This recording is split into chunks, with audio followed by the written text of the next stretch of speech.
Welcome to HeroPaw, a place where stories are more than entertainment. They're lifelines. They're echoes from souls who've been broken and found a way back. Today, I want to share with you one of the most hauntingly beautiful, painfully true stories I've ever told. It's not about a champion. It's not about medals. It's about a woman who had lost everything, and a dog who didn't need words to bring her back. If you've ever felt invisible, if you've ever needed just one being to stand beside you when the world turned away, then this story will speak to your heart like no other. But I urge you, don't skip a single second, because every quiet moment, every glance, every heartbeat between them, it matters. And by the time we reach the ending, you'll understand why thousands stood and applauded, not for a performance, but for a truth. So before we begin, subscribe to HeroPaw if you believe in second chances. Drop a comment if this story touches you, even just a little, because every message you leave, every like you give, helps me keep telling these stories. Stories that heal, stories that stay. Let's begin. They laughed when she walked in, laughed at the worn-out boots, the coat covered in dog hair, the animal walking beside her that looked more like an old wolf than any glamorous show dog. People whispered, people pointed, and she said nothing at all. Sarah Connors, 60 years old, stood upright at the entrance of the auditorium where the national dog competition was taking place. In her hand was a weathered leather leash, aged with time, attached to a dog named River, thick ash gray fur, quiet golden eyes. The dog didn't bark, didn't perform. He simply stood beside her like an old stone, steady in the shifting stream of life. No one knew her story. No one knew that once, on a night thick with snow in Montana, that woman had walked out her silent wooden cabin with her late husband's gun. At that time, her life was hollow. The battlefield had taken most of her mind. Her daughter's death from cancer had scraped away what little remained. Her granddaughter, Emily, was just 11 then and hadn't smiled since her parents died in a car accident. That night, she had stepped out to end it all. But that same night, she heard a sound as thin as wind in the falling snow, a faint, trembling whimper. She thought she imagined it, but her feet carried her to the edge of the forest, where a flashlight caught a shivering body, a dog, soaked, caked in dry blood, lying in a rocky crevice, nearly dead. She couldn't explain why she knelt down. Her hands were numb, her heart still hollow, but her lips said, "Don't die out here alone, not on a night like this." And so, two survivors with no reason left to live, one human, one dog, returned to that small wooden cabin. She named him River, because that night, she didn't walk back alone. River became the new current of her life, even though back then, she hadn't understood it yet. In the days that followed, Sarah cared for River the way she once cared for wounded soldiers in Iraq and Kuwait. The same fingers that once pushed 4 tubes and stitched torn flesh now gently cleaned the raw wounds along the dog's back. River didn't growl, didn't bite. He just looked at her for a long time. And whenever she woke in the night to echoes of gunfire in her memory, River was already there, pressed against her chest. No words, no barking, just warmth. A year passed. Then, too, River never learned to sit or shake like other dogs. But he knew when she was about to fall, knew when her body trembled from a sound on the street. He knew how to place himself between her and the crowd, a living wall for a soul coming undone. And then Emily grew up. The girl resembled her mother, gentle eyes that carried an old sadness. She rarely spoke, loved to draw, and spent hours watching River and her grandmother, sketching moments most people overlooked. It was Emily who said it first. "You should let the world see River." "See what?" Sarah asked. "See the world. See the light. People need to know this dog isn't just a dog." Sarah scoffed. "People don't need to see some old woman dragging around a dog with no pedigree." But Emily held firm. She found a dog competition called the Community Companion Showcase, an event for dogs that had changed someone's life. That year, it was being held in Seattle. Sarah had no intention of going. She'd spent years tucked away in the mountains. Her truck was an old Ford. The rear brakes screeched every time she stopped. Stage lights made her nauseous. Applause could make her curl up like the war had never ended. But Emily looked at her, not with expectation, but with quiet plea. Not because the girl wanted fame, but because she wanted her grandmother to be seen. She wanted River to be recognized. "They'll laugh," Sarah said. "Let them laugh," Emily replied, "until they understand." The two began preparing, not like the others, not like dog show folks. No fancy brushes, no metal cones, no treat-for-trick rehearsals. Instead, there were long walks, practice sessions in makeshift crowds at the supermarket, moments when River learned to brace himself when she began to tremble. River had never been trained, but he learned. He learned with his eyes. With silence, he didn't need commands. He only needed trust. The morning they left, the Montana sky was pale and golden. Emily hugged her tightly and slipped a folded drawing into her coat pocket. A sketch of River standing protectively in front of her on stage, the crowd to see behind them. "I believe in you," the girl whispered, "just like River believes in you." Sarah didn't reply. She just squeezed a worn leather leash, passed down from her father, who once raised shepherd dogs. Now it was soft, shaped to her grip. And at the other end, River looked up, not wagging, not barking, just with those amber eyes, as if to say, "Where you go, I follow." And so they left. No one knew who she was. No one knew where the dog came from. But no one knew that on that very night, a silent performance would make the entire hall rise to their feet, and a woman who once tried to leave this world would find her light in the very place she feared the most.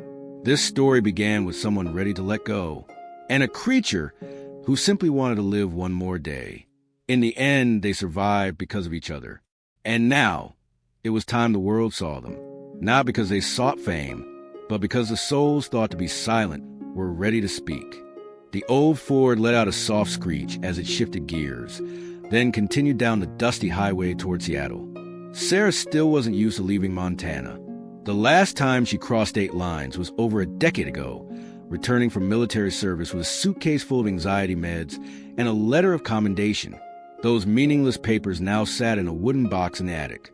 What remained were shattered dreams, sleepless nights, and a lingering silence between four faded walls. River lay in the passenger seat, unleashed, had lifted just enough to observe the world outside the window. Every time the tires bumped over a rough patch, he looked at her, as if to ask, "You okay?" She didn't answer. She simply drove in silence, hands gripping the steering wheel that trembled slightly from fatigue, but still firm enough to stay the course. Emily hadn't come along. The girls stayed home, tending the vegetable garden and chickens the two of them had built up over the years. Sarah wasn't comfortable leaving her, but Emily said something that Sarah couldn't argue with. "This trip, you have to go alone. Like when you went into the war, no one followed, but someone was waiting for you to come back." That sentence stayed with Sarah throughout the long road. The journey wasn't grand. It wasn't glorious. Just an old woman and a silent dog, heading toward a crowded place, the kind of place she had avoided for years. Arriving in Seattle by late afternoon, Sarah pulled into a small motel 3 blocks from the exhibition center. She didn't choose it for the price, but for the lack of people. No noisy lobby, no blinding neon lights. Just a quiet night clerk and a side entrance, so River could come and go without drawing attention. That first night at the motel, Sarah hardly slept. Every time an ambulance siren wailed in the distance, she jolted. River pressed himself against her, without command.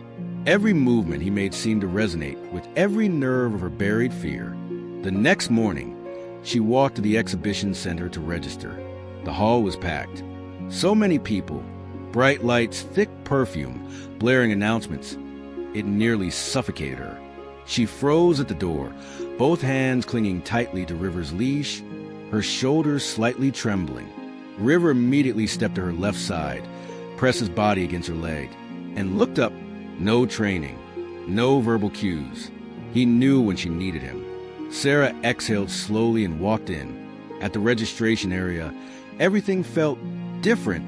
Dog owners in elegant outfits led meticulously groomed purebreds. Some dogs rode in strollers, wore silk coats, tags embedded with glittering names. Sarah stood out. Old jacket, worn jeans, and River. No fancy harness, just a plain, time-worn reddish-brown leather collar. The woman at the registration desk frowned slightly as Sarah approached. Sarah handed over the invitation. The woman glanced at it briefly, then said in a neutral tone, "Participating in the Service Companion Showcase? You'll need to demonstrate his skills." Sarah simply nodded. She didn't explain. Didn't have to. River was the proof. That afternoon, she and River practiced in the open space behind the hall. No guide, no instructions, no curriculum. She simply walked, in circles, backwards, forwards, pause, and each time she froze, simulating the onset of a breakdown. River immediately turned, moved toward her, pressed his shoulder gently into her chest. His eyes locked on hers as if to say, "I'm here. You're okay." A young man stood nearby, silently observing. He was tall, slender, wearing a light brown lab coat and holding a clipboard. After a while, when Sarah paused for water, he approached. His voice was soft and polite. "Excuse me, ma'am. I'm a volunteer veterinarian here. My name is Mason Blackwell. I just want to say your dog is extraordinary." Sarah glanced at him. "Are you a judge?" "No. I'm providing health checks for the entrance. But I studied animal behavior, and what I just witnessed doesn't match any trained protocol I've seen." Sarah said nothing. She wasn't planning to explain. But Mason continued, "My father once told me about an old line of dogs called cave guardians, not trained but intuitive. They acted on their own, no commands. It seems River might be one of them." She paused. "River's a dog I rescued on a snowy night. No papers, no chip." Mason nodded. "The ones like that usually don't have documentation, but they have heart and eyes that seem to have walked through human pain." Sarah said nothing more, but something inside her shifted slightly. She didn't exactly trust the young man, but in his eyes there was no pity, only respect. That night, she called Emily. The girl answered quickly, as if she'd been waiting. "You okay, Grandma?" "I'm fine. The dog's fine, too." "Is River eating?" "He ate well. Even managed to rattle a young vet." Emily laughed. A sound Sarah hadn't heard in weeks. Just hearing it lifted something heavy from her chest. "You'll be on that stage tomorrow," she said. "You'll probably feel nervous." "Of course I will, but River won't let me fall." Silence. Then the girl added, "Grandma, if anyone looks at you like you don't belong there, just remember one thing." "What's that?" "You're not there to win. You're there to remind people some wounds only need a loyal soul to begin healing." Sarah smiled, softly, but in her heart, it rang more true than anything she'd heard in a long time. She hung up. River lay beside the bed, his head resting on her leg. The dim yellow glow of the bedside lamp lit up the thick gray fur on his back. She didn't know what tomorrow would bring, but tonight she knew one thing. No matter how bright the stage lights, if River was with her, she wouldn't be lost. And tomorrow, the world would see that. Not because River knew how to perform, but because he knew how to keep a soul from falling apart. The next morning, Seattle's sunlight slipped through the thin motel curtains as if trying to drive away the tension lingering in Sarah's chest. But the light wasn't enough to make her feel at peace. She had slept very little the night before. Sirens, flashing lights, the sound of footsteps echoing through the hotel hallway. All of it reminded her of nights in war zones she had tried to forget. River was still there. As always, the dog lay silently by her side, eyes half closed but ears constantly alert. A slight movement from her, and he would raise his head. No need for questions. No need for comforting words. Just being beside each other was enough for Sarah to know she still had the strength to go on. After a simple breakfast of bread and pre-made coffee, she led River to the exhibition center. It was only a few blocks, but for her, each step was a battle against the invisible wounds in her mind. By the time they arrived, the hall was busier than the day before. More people, more dogs, and more judgment. Sarah felt it clearly in the way a few eyes glanced at her. Quick, cold, dismissive. There was no direct rudeness, but she had lived long enough to recognize the attitude behind tight-lipped smiles. River still walked calmly at her side, head lowered, gait soft and steady. He didn't need training, because life itself had taught him how to walk like he belonged everywhere and nowhere while waiting for a health check. Sarah sat down on a wooden bench in the hallway. At that moment, from the main entrance, a group of people arrived, and the atmosphere visibly shifted. The man in the center was tall, wearing a gray suit and polished leather shoes, walking as if the floor belonged to him. His silver hair was slicked back, a gold watch shimmered on his wrist, and behind him were two young assistants dressed identically like clones. They escorted a magnificent German shepherd, jet black, walking with the grace of royalty. Sarah didn't need an introduction. She knew immediately. That was Nathan Voss, the main sponsor of the competition, and a giant in the show dog world. His name had come up several times in dog magazines Emily once handed her. He was called the creator of the perfect breed. But behind that halo of glory lay things only a few in the industry knew, or dared to mention. Voss scanned the hall briefly, like a general surveying his battlefield. When his eyes met Sarah's, he paused for a beat. Then, almost instinctively, his gaze dropped to River. A few seconds of silence passed. In that moment, Sarah felt something familiar, not about the man, but the way he looked at River. It wasn't how one looks at a dog, but as if he were seeing something he had lost or once possessed. Sarah tightened her grip on the leash. River stood still, his golden eyes staring back at the man. No fear, no avoidance, just quiet, as if he, too, remembered. "Beautiful dog," Voss said, his voice deep and hoarse like a long-time smoker. "You are?" "Sarah Connors," she replied curtly.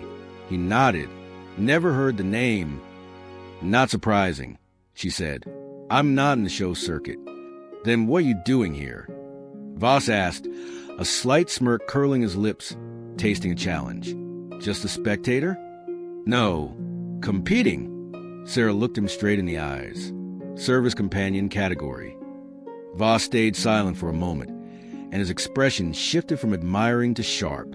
"Well then, good luck," he said, but the way he turned and walked away felt more like a warning than a wish. As his figure disappeared behind the exhibition columns, Sarah whispered to River, "That man knows you, or thinks he does." River didn't respond. He just sat beside her, leaning gently against her leg, as if to say, "I'm still here." That afternoon, Sarah met Mason Blackwell again. The young vet brought with him a stack of old documents and a puzzled expression. "I need to talk to you," he began as they met in the grass area outside. "Will you listen?" Sarah nodded. She wasn't the type to open up easily, but Mason felt real. No pretension, no bravado, just someone chasing the truth. "Have you ever heard of a breed called cave guardians?" Mason asked. Sarah gently shook her head. They were a rare line of dogs, known for their extraordinary empathy. They were used in support programs for veterans with PTSD and autistic children. But 10 years ago, they disappeared after an incident. On paper, it was a transport accident. The whole line swept away in a flood. "What does that have to do with River?" Sarah asked. "Because," Mason lowered his voice, "the man responsible for the transport was Nathan Voss." Sarah's heartbeat slowed. The air around her seemed to thicken. Mason pulled out an old photo, a dog with fur, posture, and eyes remarkably similar to River. "This was taken by my father, Jeremiah Blackwell. He was a head trainer for the Cave Guardians program." "And you think River is?" Sarah trailed off. "The last living descendant," Mason said. "And Voss won't want that known if it risks his reputation." Sarah closed her eyes for a moment. So many puzzle pieces began to fall into place. The way Voss looked at River, that gaze wasn't from a stranger. It was from someone who recognized something lost and wanted it back at any cost. "So, what should I do?" she asked, not because she needed an answer, but to confirm what she already suspected. "You need to be careful," Mason said, "and if needed, I'll stand with you." That night, Sarah didn't go straight back to the motel. She walked with River through the park near the exhibition center. Sea breeze drifted in from afar, carrying a soft chill and the gentle scent of salt. In the twilight, River walked close by her leg, each step steady, calm like a still lake. "You know," she murmured, "I've met many people like him. Behind the glitz is an empty soul. They think fame will silence their fears. But the thing they fear the most is the one thing they can never buy." River stopped, turned to look at her. Sarah bent down and gently touched his forehead. "If something happens tomorrow, I won't run, because now I'm not just living for myself." In the fading light, the image of a silver-haired woman and her gray dog standing silently by the grassy edge, like two guardians for shattered souls, was etched deeply into the hearts of anyone who happened to pass them by. Sarah couldn't remember exactly when the rain had started that night. All she knew was that by the time her hand touched the windshield wiper, raindrops were already pounding on the glass. Seattle, the city of rain, was no different today from the storm of emotions rolling inside her chest. She and River had just returned from the final rehearsal before the main competition. And unlike previous sessions, this time, Sarah felt something was very wrong. The air in the hall felt sucked dry by some invisible tension.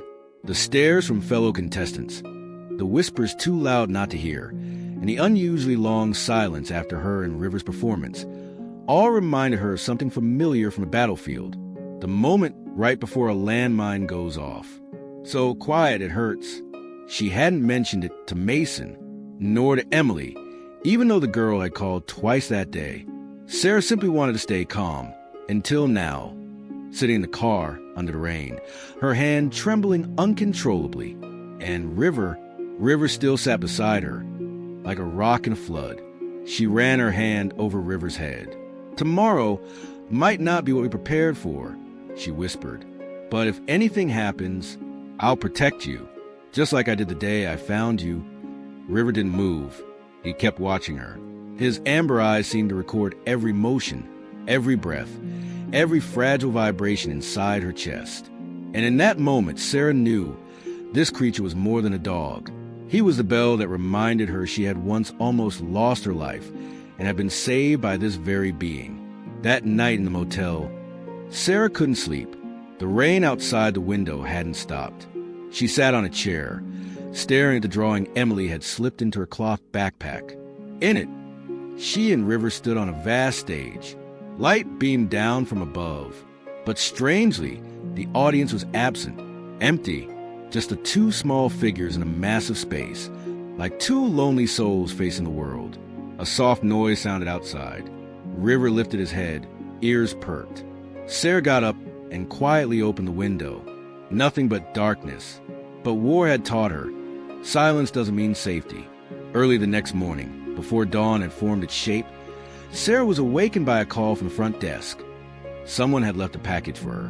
When she came down, she saw a small box, no sender's name. The clerk said a tall man in gray had dropped it off and walked away. Sarah opened the box. Inside was a black leather dog collar and a small note. Replace the old one. Tomorrow's stage needs elegance. Envy. Sarah felt a chill run down her spine. She gripped the new collar tightly. Real leather, expensive, hand-stitched. But it was cold, cold to the point of being soulless. "The old one has never betrayed me," she murmured, tossing the collar into a nearby trash bin. That afternoon, Sarah met Mason in the hallway behind the exhibition hall. He looked tense, dark circles under his eyes from lack of sleep. "You need to hear this," he said quickly. "I've just discovered something important." Sarah nodded. They found a quiet corner in the tech area. Mason pulled out his phone and played a recording. Through static, a man's voice came through, Nathan Voss's. "We need to make sure she panics on stage. Triggers sound similar to gunfire, sirens. If she loses control, the dog will misreact, and we'll have grounds for disqualification." Sarah clenched her backpack strap. Her jaw tightened. "How did you get this recording?" "Brandon," Mason replied. The name hit like an arrow through thick fog. Brandon, Nathan's son. The boy who always followed his father, yet never spoke. The one whose eyes resembled River's more than anyone else's. "He called me last night. Said he'd stayed silent too long. That river had saved him 3 years ago during a flood in Timber Creek. Sarah looked at Mason, waiting for more. Brandon was trapped in a flooded canyon. No signal, no rescue. River, or a dog exactly like him, appeared out of nowhere, pulled him ashore, scratched the ground to keep him warm until morning. Mason's voice lowered. Brandon never told his father. But yesterday, when he saw you in River, he knew that was the dog who saved his life. Sarah was silent for a long time, then asked, voice steady, "So what should I do?" "Withdraw," Mason said. "If you don't compete, he has no reason to interfere." Sarah laughed, a laugh with no relief. "You want me to run?" "Not run," Mason replied gently. "Survive?" She looked out the window. Sunlight slanted through stained glass, casting faded rainbows on the floor. River sat outside the hallway, eyes steady. "You see that dog?" she pointed. "He pulled me back from a night I wanted to end everything. He stood between me and every nightmare. Now he won't let me quit, and I won't let him fight alone." That afternoon, Sarah returned to her room, locked the door tight. She opened the wooden box she always carried. Inside was an old, broken handgun, not for use, just a memento. But now she took out an even older piece of paper, her daughter's birth certificate, the one who died of cancer, the name written by hand, Emily Connors. She stared at the paper for a long time, then folded it, slipped it into her coat pocket. "You're gone, but your child still lives. And I won't let shadows like Voss continue to exist in this world." The evening before the competition, the hall emptied.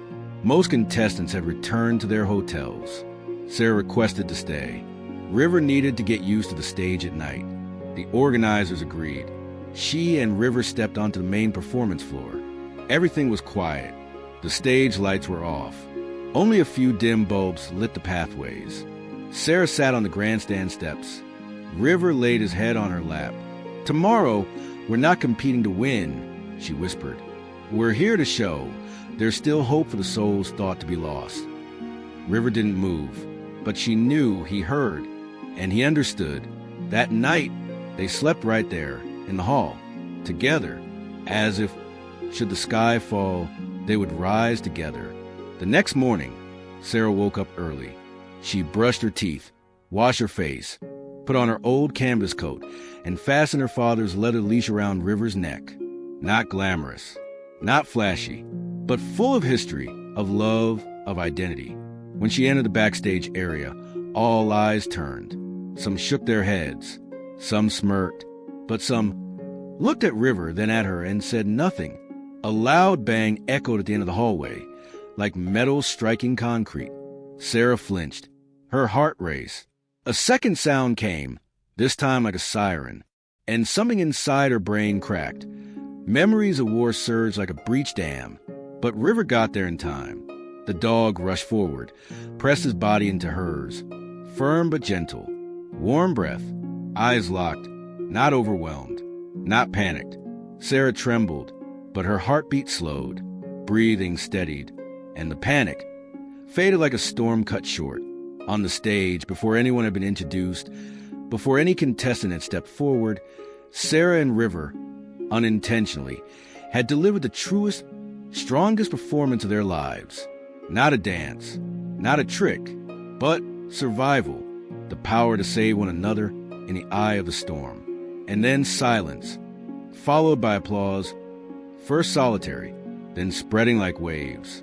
Every clap watered old wounds. Every round of applause whispered, "We saw, we understand." River stayed seated. His eyes never left Sarah. And Sarah, for the first time, didn't feel afraid. She felt proud, not for victory, but for choosing to rise, and for standing beside a loyal soul through endless nights of darkness. That morning, after the thunderous applause had swept across the hall like a tidal wave of recognition, Sarah stood still, her chest still rising and falling with the lingering tremors. River sat right beside her, posture upright, head held high, not with pride, not with panic, just the steady presence of a being who knew he was doing the right thing. The audience remained standing. Some wiped away tears. Others simply stared silently at her and the dog. No need for performance. No need for explanation. Everything they had just witnessed was real. It was a performance beyond competition. It was a story of survival, a message about loyalty, about love without language, and the kind of healing science has yet to name. Sarah stepped off the stage in silence. No announcer came to shake her hand. No bouquet of flowers. No reporters rushing in for photos. But she didn't need any of that. Every step she took beside River, with legs still trembling from the recent panic, was a quiet victory she had never known in her entire life. Backstage, Mason was waiting, his eyes glowing. He said nothing at first, just placed a gentle hand on her shoulder. "You have no idea what you just did," he said, voice thick with emotion. Sarah gave a faint smile. "I just did what I've always done, kept myself standing. And River helped me do that." Mason looked at River, sitting by her feet, eyes sharp but calm. "No one can teach that," Mason murmured. "No training center can create that kind of reaction. Only memory and trust." They sat together for a while in the rest area. Not long after, a staff member from the organizing committee came rushing in, breathless. "Head judge, Mr. Thomas Granger, wants to see you immediately. It's big." Sarah looked up, frowning. "What is it?" "He says he has to see you before the results are announced." She nodded, grabbed River's leash, and stood up. Mason followed. The judge's meeting room was on the third floor of the exhibition center. When Sarah entered, Thomas Granger was standing by the window, hands behind his back. He was an older man, white hair but upright, with the composed manner of someone used to observing more than speaking. Beside him were two associate judges and someone unexpected, Brandon Voss. Sarah froze. So did River. No growling, no lunging, just watching. His amber eyes seemed to be reading the story inside the young man. Brandon spoke first. I'm here to testify." Thomas Granger turned around, his gaze sharp as a blade. "We received an urgent complaint from Mr. Nathan Voss. He claims that the dog named River is property of his kennel, based on breeding records and registration documents from 10 years ago." Sarah tightened her grip on River's leash. She wasn't surprised, not angry, just felt her heart sink like a stone into deep water. But Brandon didn't stop. "He's right about one thing," Brandon continued, voice firm. "River is a descendant of the Cave Guardians line. But he didn't save that line. He hid the fact that Celestia, the only pregnant dog of that breed, went missing during a transport he was in charge of."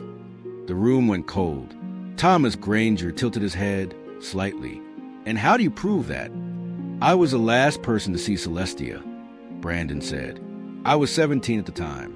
I went on that transport trip with my father. I saw the vehicle break down. But instead of reporting it, he told me to stay silent. I've kept quiet for nearly 10 years. Brandon stepped forward, placing a file on the table. "This is my mother's journal. She worked as an accountant for the kennel. She recorded all the inconsistencies, from transport costs to lists of puppies that were never disclosed." Thomas Granger flipped through the documents, reading quickly. Several minutes passed in silence. Finally, he placed his hand on the cover, raised his head, and looked at Sarah. "You know what this means, don't you?" "I do," she replied. "And I'm not afraid. I didn't keep River for breeding. I kept him because he kept me alive." Mr. Granger gave a small nod. "Based on what we've seen today and the new information presented, I hereby declare River will not be seized. Any further claims will be processed later. For now," he looked around the room, then spoke slowly, "we have a first prize to award." The award ceremony took place later that afternoon. The exhibition hall was packed. Cameras, microphones, reporters, everyone waiting for the announcement from the organizers. Thomas Granger stepped up to the podium, microphone in hand. No papers, no projected slides. Just him and his eyes looking straight into the crowd. "We've witnessed many extraordinary things in the history of this competition. Dogs pushing the limits of their breed, brilliant trainers. But today, we witnessed something else, a connection beyond any framework." He turned. "Sarah Connors and River, please come forward." Sarah stepped onto the stage, still holding River's leash. The lights no longer overwhelmed her. She still trembled, but it wasn't fear anymore. It was emotion. Mr. Granger presented the award, a small medal and a certificate. But the value wasn't in the prize. It was in his nod in the eyes of those in the hall, and in the prolonged, thunderous applause. Even the former rivals who had laughed at her stood up, and in that moment, Sarah was no longer the silver-haired woman lost in a glamorous arena. She was a winner, not because River had performed perfectly, but because they had lived truthfully. A week later, Sarah returned to Montana. River sat in the passenger seat. As always, Emily ran to the gate, hugging her tight. And Sarah knew they had become a complete family. No more recognition needed. But the story wasn't over. Mason and Jeremiah, his father, decided to restart the Cave Guardians project, this time with a new mission. Not to breed for performance, but to heal. With Sarah's help, they established a center called Healing Companions, a place to train dogs capable of sensing and supporting veterans, autistic children, and lonely elderly people. River became the living symbol of the center. Emily helped design the logo, a circle with the image of a dog leaning against a trembling person's chest. Underneath, the words, not to serve, but to understand. Brandon, having cut ties with his father, joined the center as a volunteer. Sarah looked at him, no longer holding resentment. She simply said, silence is also a mistake, but it's never too late to make it right. The following spring, Healing Companions welcomed its first group of veterans, men and women carrying ghosts inside them, greeted by dogs trained by Sarah and River. Not show dogs, but quiet warriors, guardians of fractured souls. And in the middle of that field, every afternoon, people could see Sarah walking slowly beside River, eyes peaceful, smile gentle. We didn't win for the title, she once told Emily. We won because we were seen. We were trusted, and we got to keep living.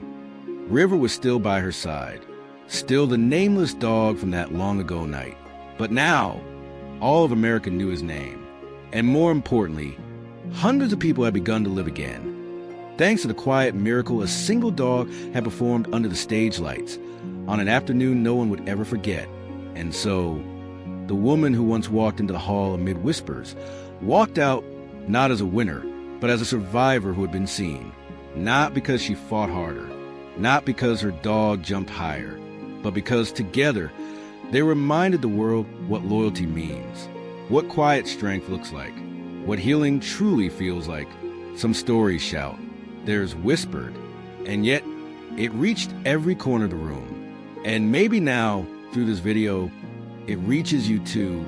If it did, if the story stirred something inside you, please let me know. Leave a comment below, even just a word, because your voice matters here. Subscribe to HeroPaws to help keep stories like this alive. Share this with someone who might need hope today. And remember, every being, whether man or dog, carries a story. Some, like Rivers, just need someone to finally listen. Thank you for being that someone. And thank you for staying until the end. You didn't just watch a video, you witness a truth. And that means everything.